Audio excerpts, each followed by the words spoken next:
over $1,000 a month that people are paying towards debt. Forget about the rent. That's gone too, the insurance. You're telling me $1,000 is also gone before you even got it? Welcome to Tailored Wealth. I'm your host, Taylor Mavrakos. In my 10 years as a financial advisor, I've seen that when it comes to financial education, women are always an afterthought. My intention with this podcast is to create a space where we can discuss finances tailored to women as we navigate choices throughout our lives.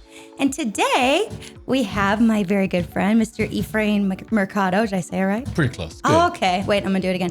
Efrain. There it is. Mercado? Yes. There we go. My last name's Mavrakos, so I got to make sure that I get yours You've right. Done well. You've done well. It's not the easiest, but... Not the easiest. Thanks for coming on the show. Thanks for having me. So tell me a little bit about you and Elite Money Coaching, your company. About me, really quick. I'm the youngest of 8. Whoa. Yeah. So we grew up in the hood. I was telling the girls earlier, money was very tight, mom and dad. Mom worked 2 jobs, dad worked 3. Whoa. And so even though, a lot of times being the youngest, you're like supposedly spoiled. I was spoiled with hand-me-downs maybe, There you go. But I learned, I thought, to make money was working like crazy because probably, maybe 16, I was working. I had 2 jobs, Same. doing What was your first job? of valet parking. Oh, I was a lifeguard. I didn't have a license. No. I can't let my parents watch this. It's fine. What's done is done. You're It here. is, right? Yeah. And then helping, knew somebody who would buy houses that need before all those, renovation stuff was doing, and I would demo the house for them. No way. So, yeah, just that's making fun. money wherever I could in delivering pizza. Isn't that funny that now people pay to do that? What are they called? Like the smash rooms or whatever? Yeah. Oh, yeah, that's right. Yeah. I've seen that. Yeah. You were getting paid to do that. Yeah. Very smart. Yeah. So Okay. I just worked as hard as I could. I didn't graduate at college. I took some classes, but I've worked as hard as I could all the time. When I finally started making real money, I wanted to take a class that I thought, all right, let me learn a little bit more so I can benefit from it. And then I took that one class and I was like, I know nothing, so that class changed how I looked at money, how I functioned with money. And I'm not rich. I'm not, but I'm free. There you go. It's different. I function with it different. I make my decisions very differently. And then, you don't hang out with people as often, which isn't such a bad thing. You can say no a lot more. I know. Sorry, it's not in the budget. So There you go. There you go. You can have better boundaries. yeah. That's nice. So, that's the real quick little, bit of money with me and finances, how I start messing around with it. And so then you got into money coaching. Yeah, well, that's another thing. People would always come to me, about even before I was done well with money. And when I say done well, I mean managing it. I'm not making all this stuff. I'm just doing it right. For some reason, well, actually, I'll tell you this little quick bit. My name, my first name, Efrain, it means double blessings. Ooh. So, and then my last name, Mercado, is market. I don't know. Maybe Look there's some at correlation that. there, right? Okay. Very fair. Yeah. I So like it. I just want to help people all the time. I thought I was giving good advice, And then when I started figuring out what was best to do, it's always something that comes up in conversation with, even with us just talking before we started recording. For sure. Right? We've kind of rolled into money stuff. It's just always been something and started to help people. And for the first 2 years, I didn't know I could maybe make money from it. And a friend of mine said, you could be a financial coach. I was like, what's that? She's like, what? It's what you're doing. And I looked into it and okay, cool. So I created a little business out of it and just started coaching people. And the first Instagram that I did with it, I got 6 clients in the first week. I was like, whoa. That's great. Yeah, it's cool. So yeah. Good for you. Thank you. And I like, because I do financial advising, like we've talked about offline before. And I think your job is so important. And people don't realize that our jobs are very different, but both of them are so important. Because I'll have a lot of clients that'll come in or they'll want to be clients and they want to invest and it sounds really fancy. And then I'm like, but you have credit card debt. And then I'll say to them, the first thing I want you to do before you do any investments is get your debt figured out, get your debt sorted out, or even just budgeting to figure out how much money you can apply toward investments. And it really, I feel like our jobs are such a great complement to each other. Can you go into kind of the difference between financial coaching and financial advising? Yeah, I think financial advice, they are parallel in a sense, right? But one, it's long-term. Financial advising is for the long term. It's for down the road. It's for setting yourself up for the future. Financial coaching is what people need right now. They need it here and there because we don't realize what's going on. We, as a society, we haven't really been taught. There's very few people who have been raised up to do money well. And even that few probably were raised up to do it the wrong way even. Only because it's just what society has taught us how to function with money. So it's very few people who know how to do it right. And I think you stay away from it because it's not popular either. I mean, when you think about investing, it's big money down the road. I'm getting all this money when I'm retired. It's great. And it's kind of, it's a little safer, where coaching is, again, it's dealing with your month in, month out income and finances. And it's scary and it's not easy. We're talking about coffee being so expensive. Everything is expensive. So now it's more in your face, where the advising, it's more distant. So I think it's kind of like, it's safer to talk about and deal with. And I think in both areas, to be honest, like what we do, when you do it the right way, it's more boring than when you do it the wrong way, right? Mm-hmm. And so you've got all these people, they come in my office and they want all these get rich quick, right? Mm-hmm. And in the long term, I still have to be like, nope, slow and steady. Here's how we do it. This is over a long period of time. And I feel like then if I bring up the day-to-day, like budgeting, then they're like, no, I'm really snooze festing over here. Like, I don't want to work on that. But it's the most important stuff, because if you don't have your budget figured out in your day-to-day, then you can't even begin to start the long-term investing process. Well, it's what we see, right? Yeah. Like I look at it, I remember, the Super Bowl's every year, but the one that was significant was one in LA, and they were showing all of the celebrities like usual, right? You see the LeBron, you see J-Lo, you see everybody, but it's a handful of people in a stadium that sits, I think, 80,000. Right. And so this is what we see. And so that's what we want. It's Instagram, That's such a good visual. It is, That's awesome. Yeah. And that's what media is showing us, right? And so when we see things online, it's, they're doing great. Are they doing great? And if they are, let's give them the benefit of the doubt that they're doing great. How many of them are actually out there? Right. There's very few, and it is it's boring. It's basic. There you go. Yeah. It really is. But that's another thing. I think when you look at sports, athletes, professional, in order to stay a pro, you have to continue the basics, the things that they're teaching you in Pee Wee, and Little League. Honestly, that's what, when you look at, they're doing the same thing. They just the pros have perfected it a little bit more, not a lot more, and they're doing well with it. And it's a lot of work. Any professional athlete out there has worked their butts off to get there. We don't always want that because we're already working our butts off at work. And we're like, wait a minute, I got to do more now. Right. Well, and I think using the athlete example, because again, it's more sexy, celebrity, that kind of thing. So let's use bigger numbers. Athletes, so many of them go broke, as we know. And it's the idea, I love with the idea of budgeting, it's that if you have all these athletes that make the same amount of money, the same amount of money or approximately is getting cashed into their bank account.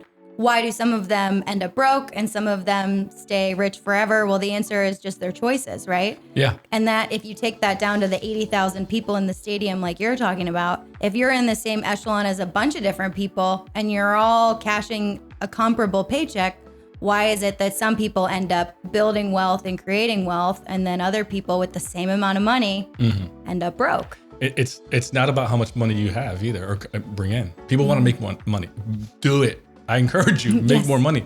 That's not what it is. It's manage it. I don't care if if you are LeBron or you're somebody that is a rookie and you're just good and you made it. If you're not budgeting, you don't know what you actually have. It's the basics. It's the foundation. It's telling you what you should and shouldn't do. And I think I would say some of these professional athletes also, they get so much light. And so I'll just keep on saying LeBron, but like most likely somebody's trying to make sure because he's amazing. Let's make sure he's successful. Let's do that. Let's teach him all the stuff. And the other people, you have to do it yourself. Right. And now I've got to do more work. These athletes, these pros, it's a very small number. So for us, we have to do the work financially to be successful.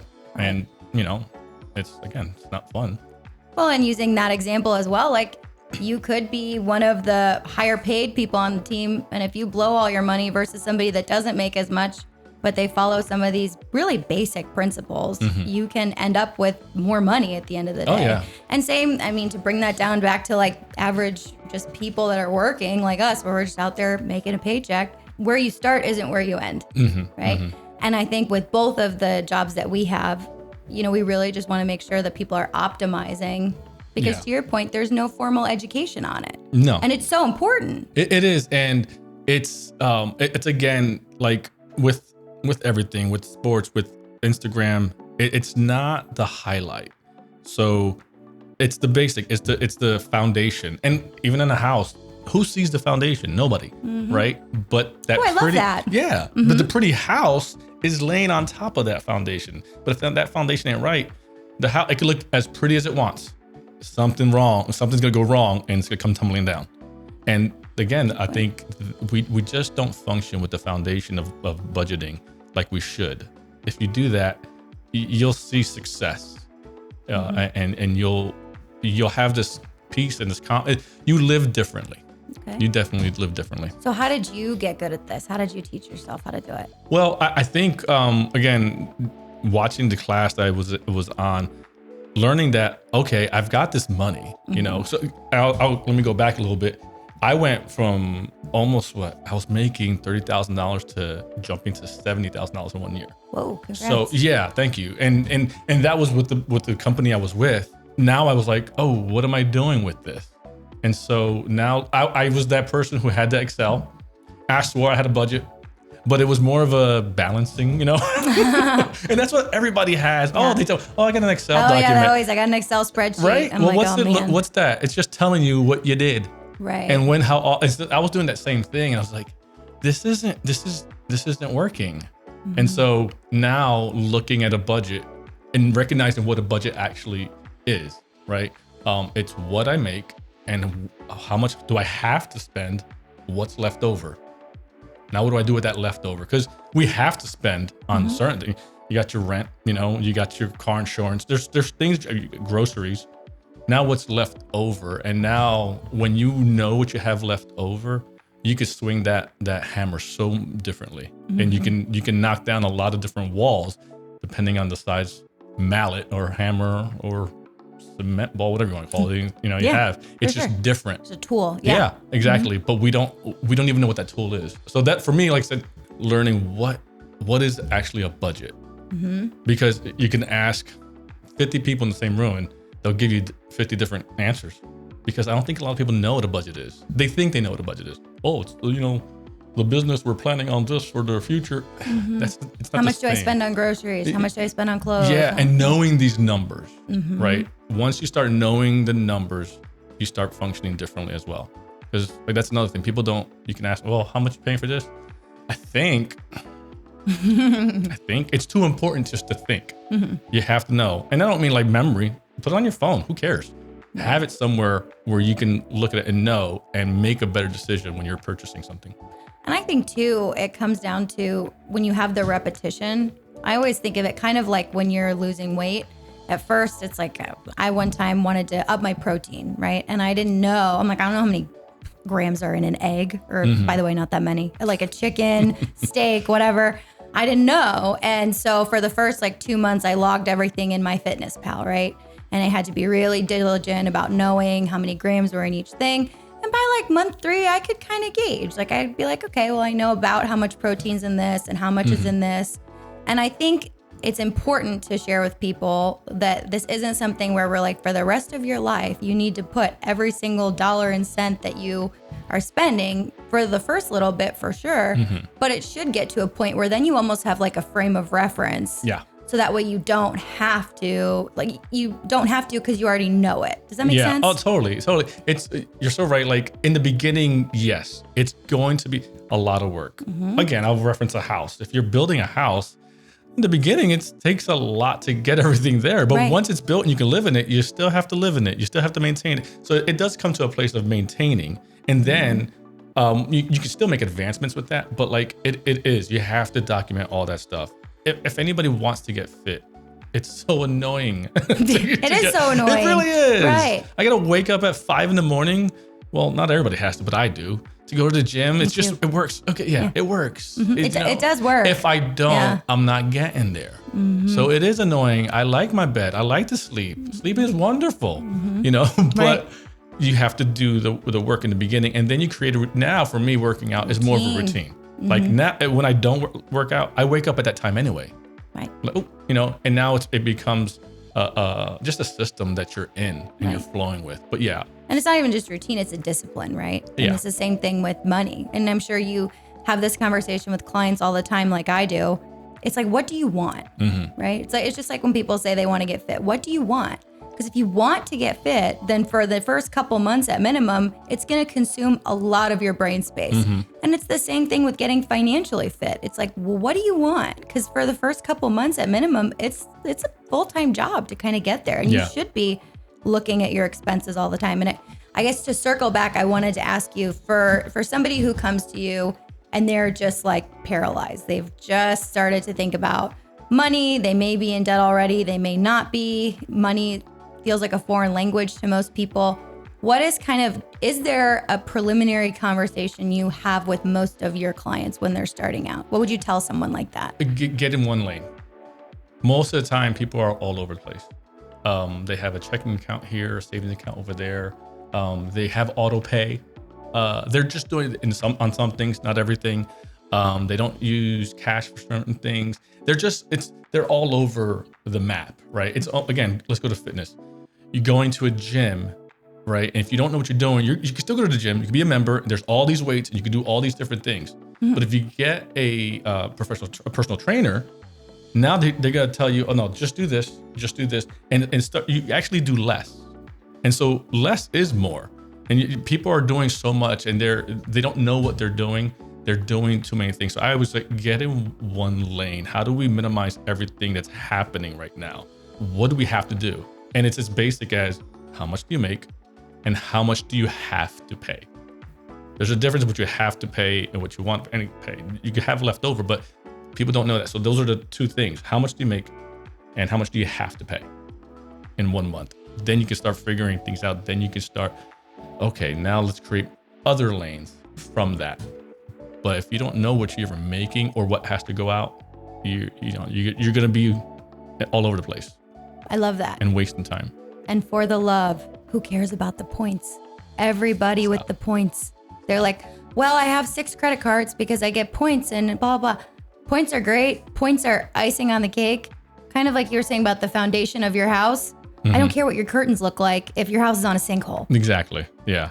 And I said before, 50%, or I told somebody earlier, 50% of people lose their points. Yeah, that's a good point. Yeah. And then how much do you have to spend to get that point? And then, all right, I do help people who want to, because listen, it's their money, it's what you make. Let's do what you want to do to a certain point. You know, you want to use a credit. Okay, how do we use a credit card? I guess the right way, quote unquote. Mm-hmm. All right, let's pay for things. But the reality is, pay for things within your budget. But if I'm going to the grocery store and I'm going to use a credit card, I'm going to be different about what I'm buying when it's on a credit card. If I'm using my checking card, I know that there's a certain amount of money in my checking account that I can't be going over. And you know what? I also budgeted only this much. So if I go over, then I'm using from this other line item, but it's different. With a credit card, it's not your money. So you just, you know what? I'll get those. I won't get the no frills, which all, taste the same anyway. But you just make different decisions when you're doing that way. So it's not beneficial overall. And most people aren't doing it right. So let me ask you this. When you have people that come to you, and I know the answer to this, but I want everyone to hear the answer from you on this. People that say, well, if I'm already in money trouble, why should I spend more money to hire a financial coach? What do you say to those people? Well, it's an investment, right? You're spending money on a car that's depreciating every month. So don't give me that, right? Love it. What is it going to benefit you? Even food that you get, right? You're getting food that should benefit you. Wouldn't a coach benefit you? Wouldn't it help you get over that hump? And most likely, you can afford it. Most people can. You're just spending too much crap on everything else. That's fair. That's not benefiting them. It's not, it's not helping your life. Netflix isn't helping your life. I'm not saying not have it, Right. but it's not helping your life. You know what I'm saying? Absolutely. There's so many other things that we're doing that it's not a benefit to us. I think coaching benefits you. And I think too, it's that humility of just being like, if it hasn't worked for me for the last 5 years, That's another thing. am I really going to sit down and YouTube to death how to do this without an expert? I mean, this podcast is great, but it's also great to have somebody like you that's hands-on with them, with their individual, because everyone's individual situation is different. It is. Yeah. I work with couples, with single guys, single girls, single moms, and one of my clients. She was early 60s, and she just battled cancer. She just was on remission. So it's different. Your situation, your scenarios, it is always different.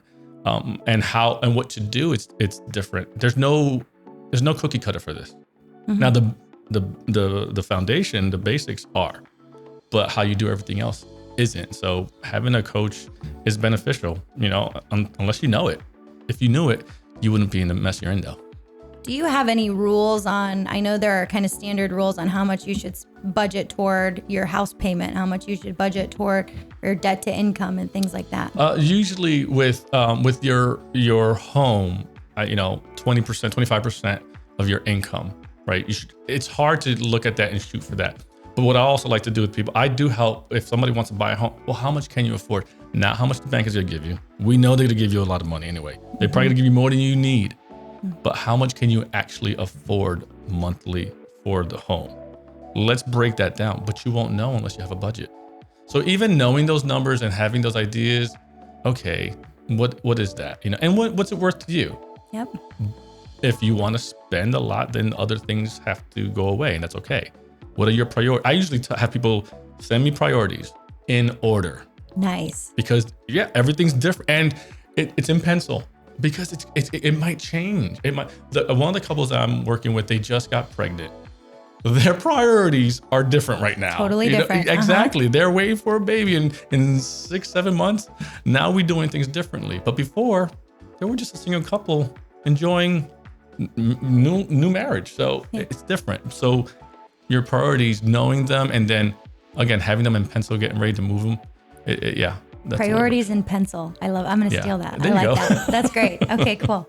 So to circle back on that, what advice do you give people that are entering into a relationship? Because money is a hard thing for people to talk about. And I imagine you coach couples a lot to kind of facilitate that conversation. So it's funny. I think if you're single, right, and you start getting your money right now, the boo you're looking for, you look differently. You look differently at this. Like, how are they spending their money? Why they got that car? Everyone's got like a credit score floating above their head, like a commercial. Exactly. Like, what? It's different. But before, you weren't even thinking about that. Oh, you're looking good. Why he got this and that? It's different. But now you function differently. So at least if you're single, just get your situation right. You'll give you a different lens of what you're looking for now. Now, when couples are together, it depends. If they're not living together, you do things separately. Mm-hmm. Yeah. But if you're living together, it's a different story. Now they're your roommate with benefits, maybe. I don't know. That's up to whatever y'all do. But you think about it, they can't. You can't. If you're not married, you can't combine the things because it gets too crazy if somebody decides to leave. At the end of the day, I get that y'all been together for 2 years, but if you ain't married, there's a way out.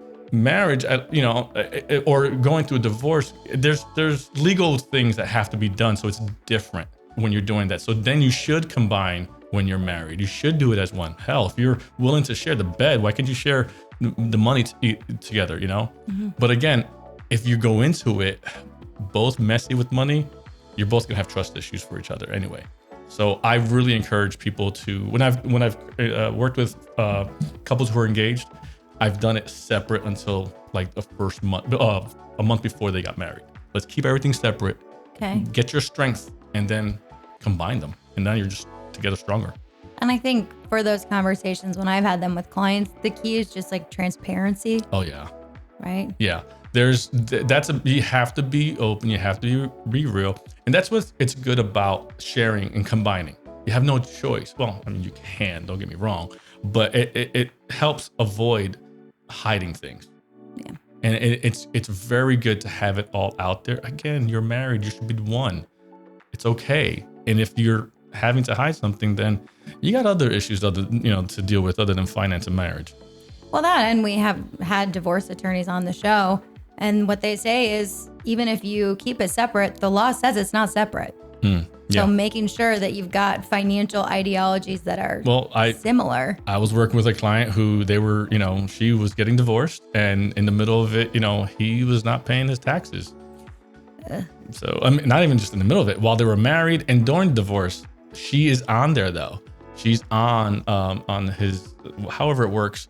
She was liable for certain things. So now she's having to have a conversation with someone who wants a divorce. And hey, we have to do this together. Well, that's weird. How do we do this together? How do we win when I'm divorcing you? It's crazy, but you have to have everything in order as you're going through it. And most people don't put things in order. They just go. Well, and I think something else worth mentioning is one of the first steps when you decide to get divorced is that financial affidavit, which is really just, it's 14 pages of karma because it's everything that you've been saying. And it's 12 to 14 pages usually of every single expense that you have in a month. I mean, we're talking like dog grooming, how much you spend on haircuts, how much you spend on lawn care. And it's usually, I mean, the thing is so daunting. I've had clients come in my office like, I don't know if I can do this whole divorce thing. I'm like, so this is step one. You know what I mean? Like, this is the first thing we have to do.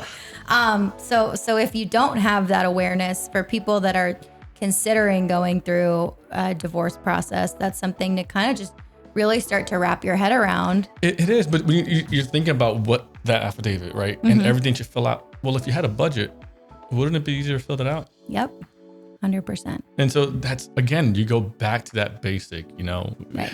Put everything in a budget, know what your budget is, and it will make things easier. Yeah. And what I love about this conversation, one of the things I love about it is that really when you're going through like a divorce process, there are all these fancy terms and it's overwhelming, right?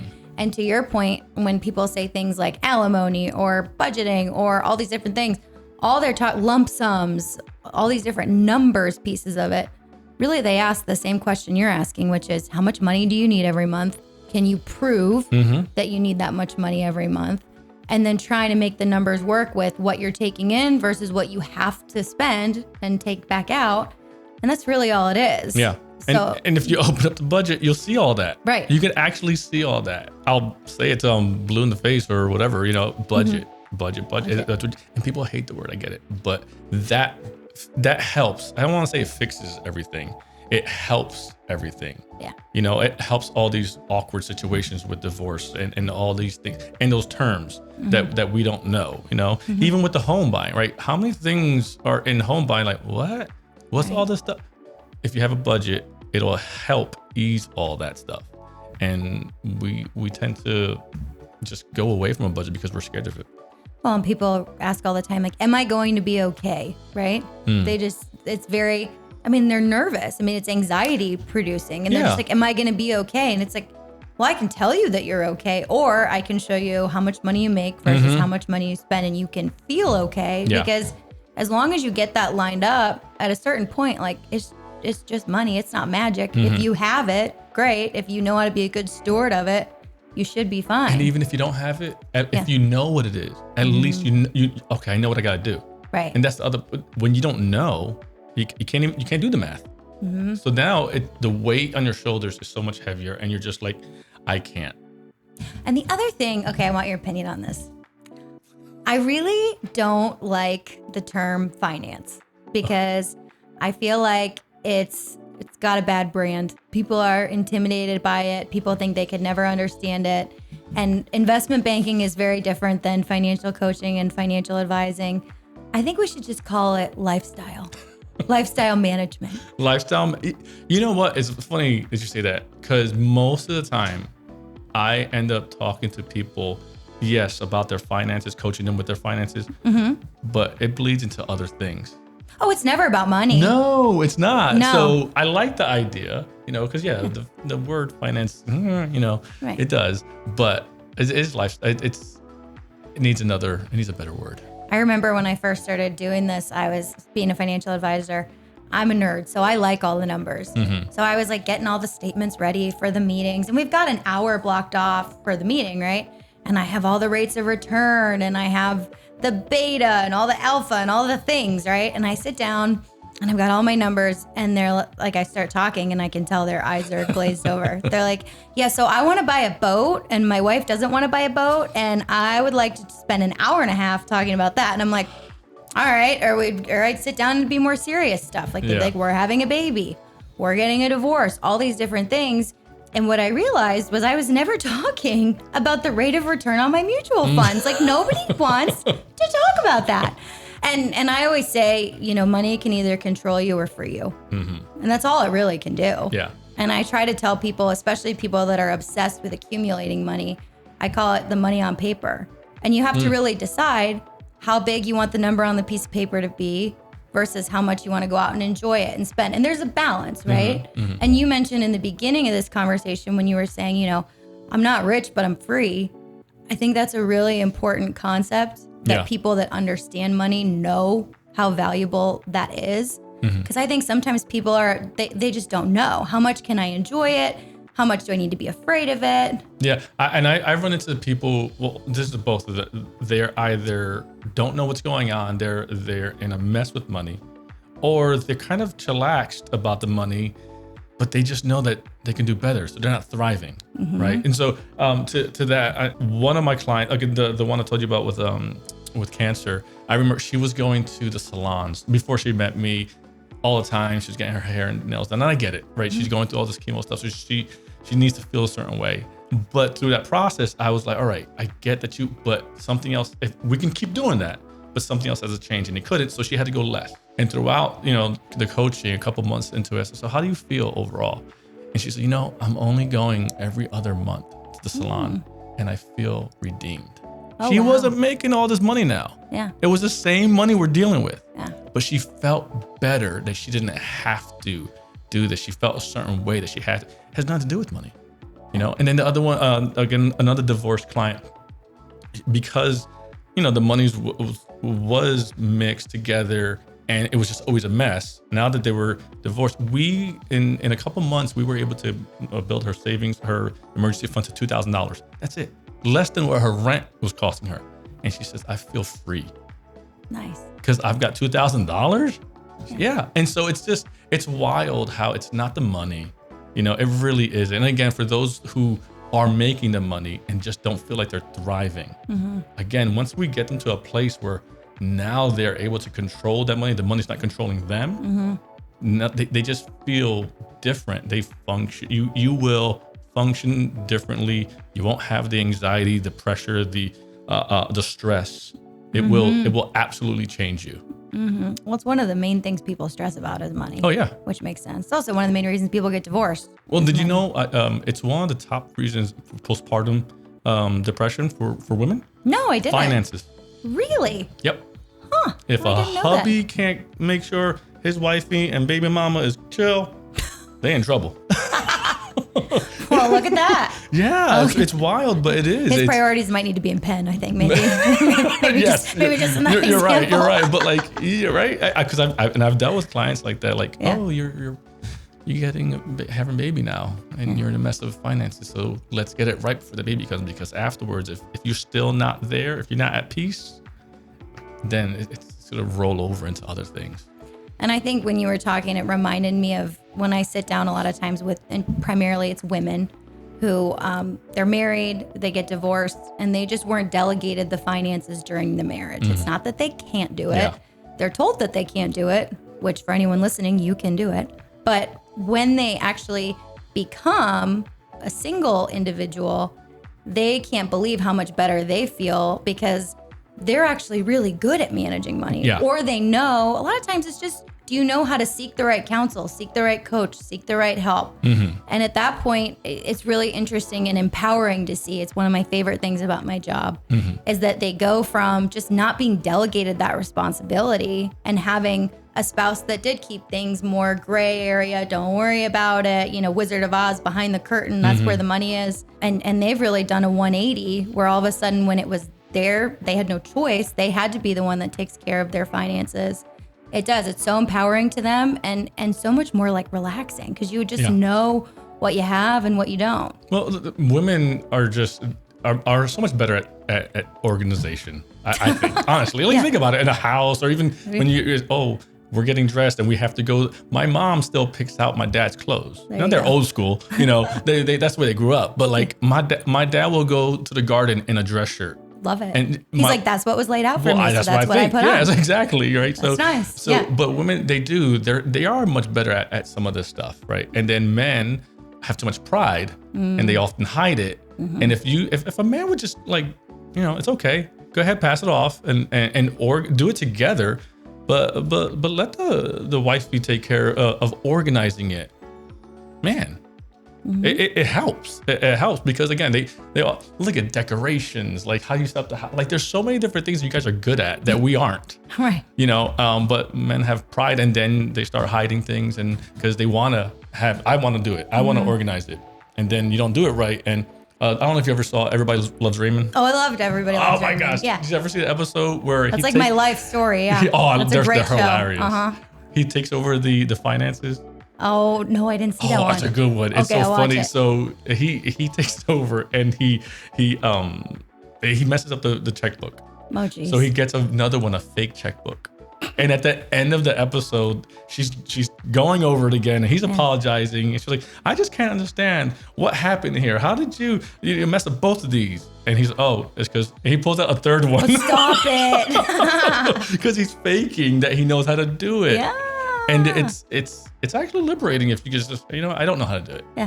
It's kind of like, is it that more women ask for directions, or is it just that more men are lost?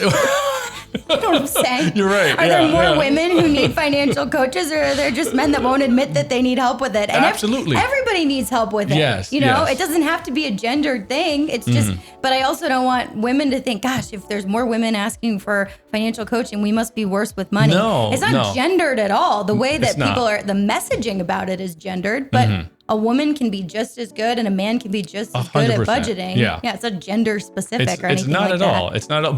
But like you said, most of the time it's pulled away. The finances are pulled away from women for whatever reason. And it's, they're most of my clients are female. But that's just because they're willing to ask. Yep. Exactly. I like exactly. It. Yeah. That's great.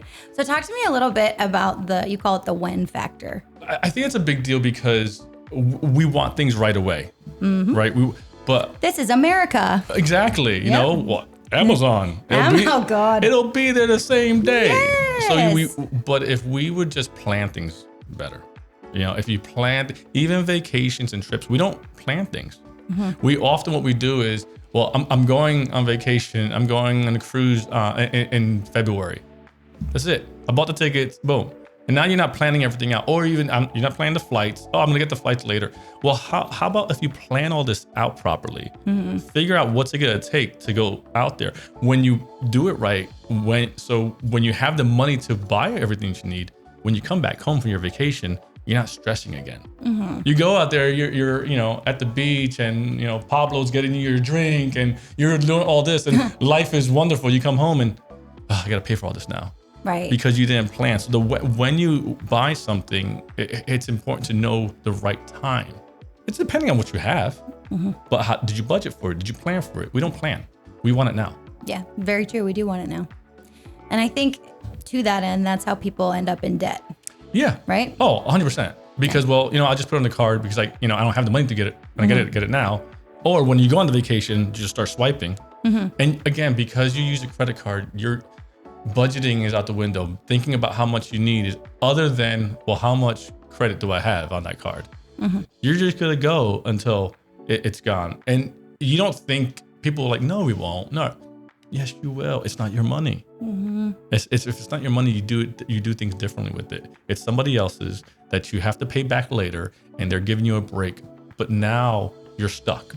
And what was it? I think the average is over $1,000 a month that people are paying towards debt. And that's low, I think. Yeah. So when I see that number, $1,000, that means every month, $1,000 from your paycheck is already gone. Yep. Forget about the rent. That's gone too. The insurance, whatever, the cell phone. The car. Yeah, all these things. There's a lot of things that already have to go. You're telling me $1,000 is also gone before you even got it? And if I hear one more time, well, I'll put it on the credit card because then I can buy a bigger thing, but my monthly payment only goes up $15 a month. Well, I'm like, no, that's not how we live. A good salesman will trick you into thinking that what you can afford each month is what you should pay. It's not. I don't care if it's $250 a month. If you can't pay for the whole thing, you can't afford it. It's not yours. And so I love those posts when somebody buys a car and they post that, oh, you want a new car. It's not your car. You owe the bank. If you don't pay that, they take it away from you. My car is mine. There you go. Well, same thing like when you were talking about the house before. The bank's not giving you money. The bank's giving you a loan. You borrow that. When you qualify for an X amount of money, that's how much money that they're willing to charge you interest on. Yeah. Right? Yep. So, okay, I'm curious on this. When you are talking to people about their debt, how do you advise people to pay off debt? In what order? Or does it depend on the person? No, it doesn't depend on the person. I advise them to do smallest to largest debt. Me too. Yeah, but because of the wins. Oh wait, I take it back. Sometimes, keep going. Well, sometimes I don't. Both ways, right? If you take the smallest balance, I should say, first down, and then you take somebody else with the highest interest down. If they are diligent to do it, they'll finish around the same time. There's no real big difference, obviously depending on the balance. But if you took two people with the same balance and did it both ways, and they are being diligent and responsible, they end at the same time, whatever, like 2 years maybe. But the reason more people will continue with it because of those wins. Again, I'll put sports, football, right? The big thing is the touchdown. That's what we want. But if you get a first down, you keep the ball. If you get another first down's only 10 yards. The end zone could be 80 yards away. But if you get a first down and you get these more wins and you get some more wins and you get closer and you're still motivated to do that. So that's why I do it that way. It's just a motivation factor. I'll get you winning a lot faster than the other way around. Yeah. If you're going after that interest rate that's highest, man, it might be a daunting mountain to climb. Technical terms for people watching, what we're talking about, they call it snowball versus the avalanche effect for how to reduce your debt. So snowball effect is what he's talking about, where you start with, if you owe, let's say on one credit card you owe 1,000, one credit card you owe 5,000, another credit card you owe 10,000. You start with the smallest number and you pay that off. And then whatever that minimum payment was that you were paying, you tack it on to the one for the next bigger. Yep. And that's why it snowballs and gets bigger. Another way to do it is called avalanching, which is basically when you do the avalanche method of reducing your debt, you pick the card with the highest interest rate and then you pay that card off. But the problem is, using that example from before, your highest interest rate might be the biggest amount of debt you have. So you're chipping away at it, but you're like, gosh, like I've still got 2 other cards that I have to pay on, and you start to lose that motivation sometimes. So I'm the same way. It really depends on the client. Like if they're able to kind of stick it out and just say, this makes sense just because you're going to pay less interest, I'll do that. Or sometimes if I think they really need that push, or even sometimes you can switch in the middle. Like if they get a couple wins and then you say, okay, now it's time to tackle the big guy. This is how we're going to do it. But yeah, I really like that in terms of just trying to get people. And my thing too is just, I have everybody send me, because they'll be like, we want to pay off debt. And it's like, send the total amount of debt in each account with the interest rate, because nobody knows the interest they're paying on anything. Nobody knows it. Yeah, it's ridiculous. Isn't that crazy? I'm like, oh, so then they have to do that. How much, and I wanted to circle back to you on this, with paying with cash, is that an exercise that you have people do in the beginning? Yeah. Okay. Yeah, definitely. Because again, now you're functioning off of the budget line, not your balance in the checking account. So your balance could be $5,000 in there. If you function with pulling out cash for that month, let's say you think you've budget $200 for gas each month. Maybe it's less. I don't know. It's just a number for the heck of it. And you take that out. Most likely, that's what you're spending. And if you don't, right? If you have a system and it costs you, $180 for the month, you got $20 extra dollars. You can move it to the next month, or you could just buy whatever you want without going, oh, it's $20, but still, it's $20 more than you had before. So you function differently, and you're not looking, oh, what's in my checking account? Okay, I can swipe now. It's a different method of doing this. So there's not a lot of things you can do it for, obviously. Oh, there is, but it's just everybody's using digital now. But again, it's a good exercise. Oh, absolutely, for sure. especially with gas and groceries. those two, I try to really emphasize, pull the cash out for that. Okay, I like that. But then I got to go inside and talk to the gas station attendants and say, pump number 4. Yeah. Wow, that's gonna take another. But I got to do it. Minutes. But I got to suck it up and do it. 3 minutes of That's doing fair. that. Why? And it's cheaper. You ever notice? Yeah, that's true. Yeah, it's cheaper. Look You at pay you. cash, it's gonna be cheaper. And you'll be surprised. One of the tricks I tell people too is if you can every week or every other week fill up your tank, regardless. Why? It's a weird. I wish I could do an experiment on why, but it works. You don't need to you won't need to fill up as often, or I should say you won't spend as much. It's a weird thing. You always have enough gas in your car. And you fill up how often? Well, it depends on who it is, but if you could do it every week or every 2 weeks, depending on your car, depending how much you drive. Interesting. Yeah. So you just pick a day. You say every Monday I'm going to fill up my car with Regardless, every time I'm going to fill up with gas. And I put the money in wherever your visor, your glove compartment, and that's what you use. And 1 week it might be $35. The other week it might be $20 for some reason. I'm going to do it. Try it. I'm going to try it. It's a weird thing, but it works. Yeah. I'm one of those people, I have no cash on me, so I need to go get some cash, and I'm doing it. I'm going to try it. Very nice. Okay. And I also just got a lease, so it'll help me with my mileage. Ah, there you go. Look at you. You're helping me out with this. I appreciate that. That's what we're here for. There you go again. I love it. Okay, very cool. So something else that I tell people a lot. Well, let's talk about when you have budgeted, you have the excess now because you've paid everything you need to pay, and now you've got that excess money. Right? Mm-hmm. I always tell people, I say, do you have a pet? Do you have a pet? No, okay. I want one, but not yet. Yeah, they're great. They're expensive. That's why I don't got one yet. Yeah, they're expensive. I'll get one. But I have one, and her name's Roxy, and she's really cute, and she's a mini golden puppy. And so I tell people, do you have a pet? They're like, sometimes they say yes. If not, somebody they know of has a pet. And I'll say, and what do they do for work? And they're like, nothing. Yeah, exactly. They sit in the house all day while you're working, and you come home, and then they cost you even more money. And I always say, your money is not your pet. Your money should be out working while you're working. Yes. Because what I think retirement really is that your money is the only one who's still working. So for years we're in, make your money work harder than you're working. So that way one day, just the money's going out to work every day, and you get to be hanging out in your house. So what are some of the things you tell people when they say, I've got a surplus now, I've got excess cash? Does it depend on the person? Ultimately, what are your priorities? What are your goals, right? If that's one of them, let's put 15% of your income towards investments or in retirement, whatever that is for you. And maybe you have still left over after that 15%. What are the goals? What do you want to do? Is there something in the house that you want to fix? Can you plan these things out now? But the biggest priority should be your investments for the future.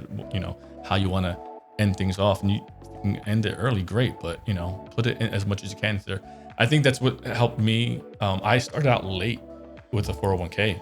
It didn't happen till, I think it was 30, 35, somewhere in between there where I really started functioning with the 401k. And now that when I got out of debt, I was able to put more. And even now, I don't even think about it. I'm able to put more, and it grows even faster. So that's one that with the extra, it's a great problem to have. But what are the things you want to do? Do you want to go on that trip? Well, right. How do you plan for it now? How can you do these things and be able to woosah with it?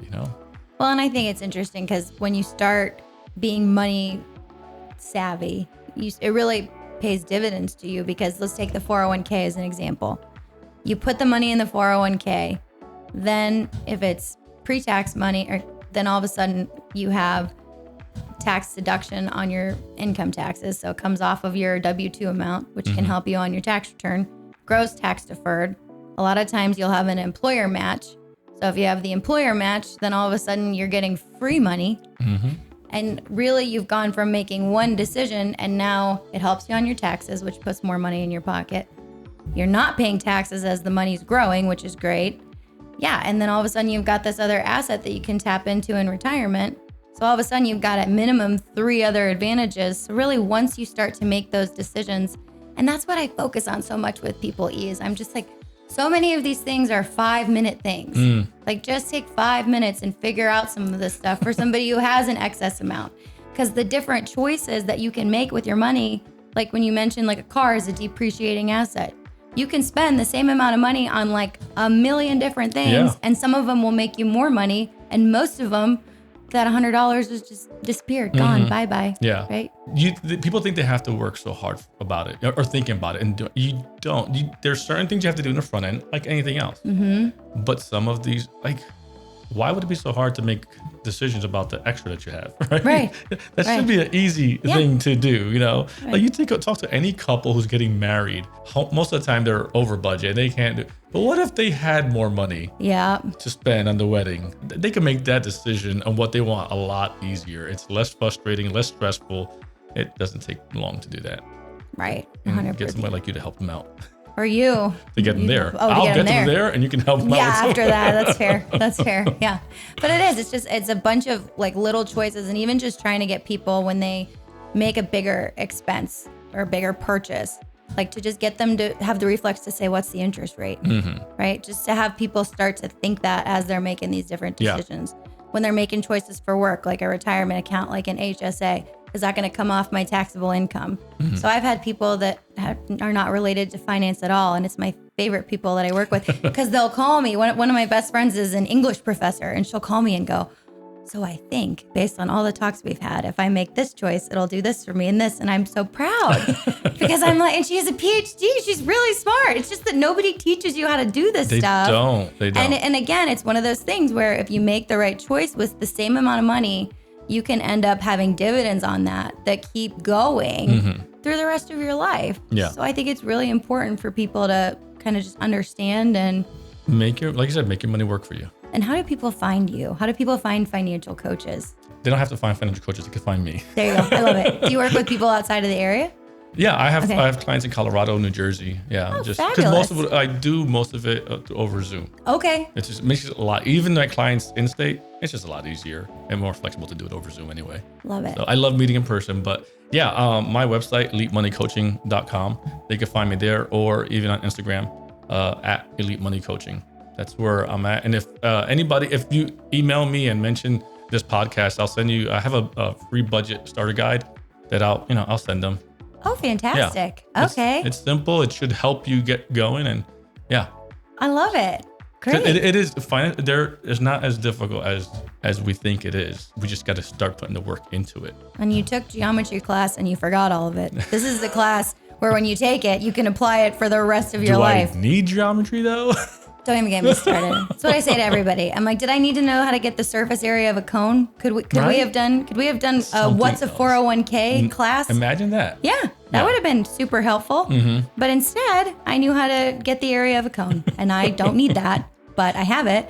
Point being that when you make an investment in working with a financial coach, it's something that you can apply to the rest of your life. Absolutely, yeah. And like you said, your life changes all the time. Yeah, you have different things, and you always having somebody. I have a coach. I have a coach because what's going on? What am I not seeing? What are the things that I didn't pay attention to? So having somebody in your life to help navigate some of those twists and turns, it's always good. Love it. Is there anything we missed that you wanted to mention? What did we miss? No, I mentioned the website and the Instagram. So, like I said, I'd love to chat with anybody. If you want, I have my booking pages on there as well. So, yeah. Well, E, thank you so much for coming on today. I'm so glad we got to do this. This is so fun. Yeah. And thank you all for watching. And until next time, remember that wealth suits you better when it's tailored. Good job.